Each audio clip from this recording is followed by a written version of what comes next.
focus on value proposition, completely different one, right? Target market, as you guys said, no more kids. Revenue streams, one very strong one, higher prices. We still keep diversifying the revenue stream, finding other ways, sponsors, and some concessions. The cost extractor. We get rid of the big cost drivers. Now we have a new one, huh? R&D, it's a big cost driver. Logistics remains a cost driver, but we don't rely that much in external suppliers now. And the resources required, completely different. If we have a stable source, the cost equation goes down. We understand that.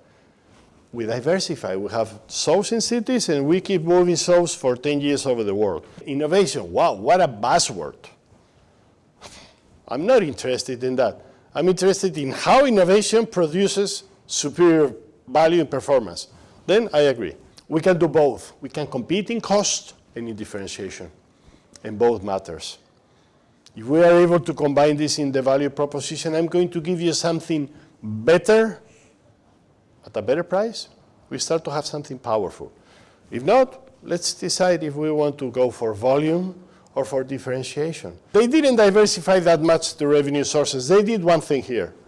Now our revenues come from one main source, tickets. Of course, they have sponsors. When they are touring the whatever, Kidam, they get General Motors. This official sponsor might bring a few millions into this, which is not bad, considering that they spent something like $15 million in R&D.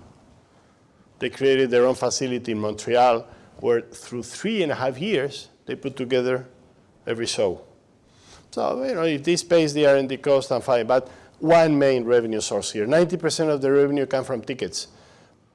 So new businesses have different diseases because of which they die.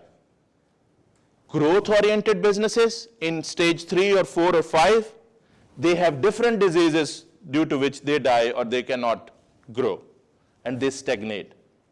So I said, okay, let's do this. So the things which you have to learn when you go into the business, most of you are basing your businesses on the opportunities. Because you have come up, either opportunities are there, or you are trying to create opportunities based on your ideas. Very good.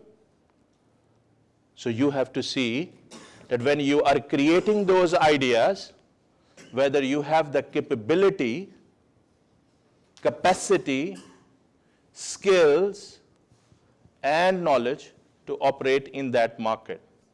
So the growth cannot only be in sales, right? Growth should be in profit as well.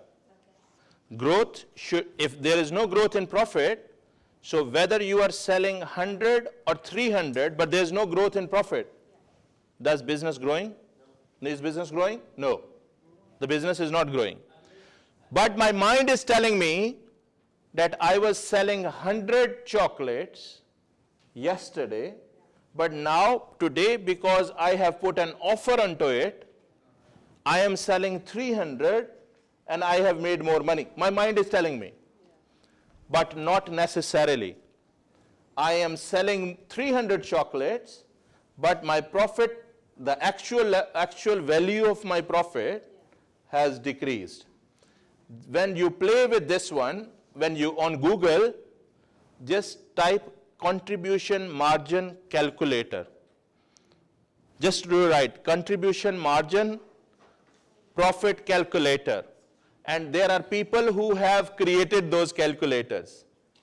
And you can just put the figures into that and you can play with that as well.